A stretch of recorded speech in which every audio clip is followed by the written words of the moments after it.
অতিরিক্ত সংস্কার করতে গিয়ে রাষ্ট্র যাতে দুর্বল না হয়ে যায় সেদিকে খেয়াল রাখতে রাজনৈতিক দলগুলোকে আহ্বান জানিয়েছেন আইন উপদেষ্টা ডক্টর আসিফ নজরুল। সকালে ঢাকা মহানগর দায়রা জজ আদালতে পারিবারিক আদালতের আনুষ্ঠানিক উদ্বোধন শেষে কথা বলেন তিনি। সংস্কার মানেই শুধু সংবিধান পরিবর্তন নয়, জনমনে সংস্কার বিষয়ে বিভ্রান্তি সৃষ্টি করা হচ্ছে বলেও মন্তব্য করেন তিনি। বিচার ব্যবস্থার ডিজিটালাইজেশনের সরকারের পরিকল্পনা তুলে ধরে আইন উপদেষ্টা আরও জানান, পারিবারিক আদালতের মতো আরও পরিষেবা হাতে নিয়েছে আইন মন্ত্রণালয়। এতে মামলা সংক্রান্ত জটিলতা, ভোগান্তি ও খরচ কমে আসবে। এ ধারাবাহিকতা পরবর্তী সরকারও চলমান রাখবে বলে আশাবাদী তিনি।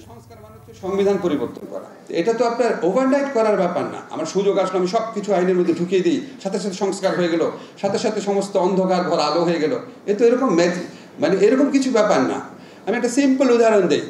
আজকে আমাদের দেশে যারা অ্যাথলেট আছে তাদের যদি আপনি 24 ঘন্টার মধ্যে 20 ঘন্টা ট্রেনিং করান, সে কি উসাইন বোল্ট হয়ে যাবে নাকি সে মারা যাবে? মারা যাবে না? কাজে আমাদের একটা বুঝতে হবে, আমরা অতিরিক্ত মানে অতিরিক্ত সংস্কার যেটা আমি নিতে পারি না, সেরকম সংস্কার করতে গিয়ে আমি রাষ্ট্র কাঠামোকে দুর্বল করে ফেলি কিনা সেটাও আপনাদের চিন্তা করতে হবে।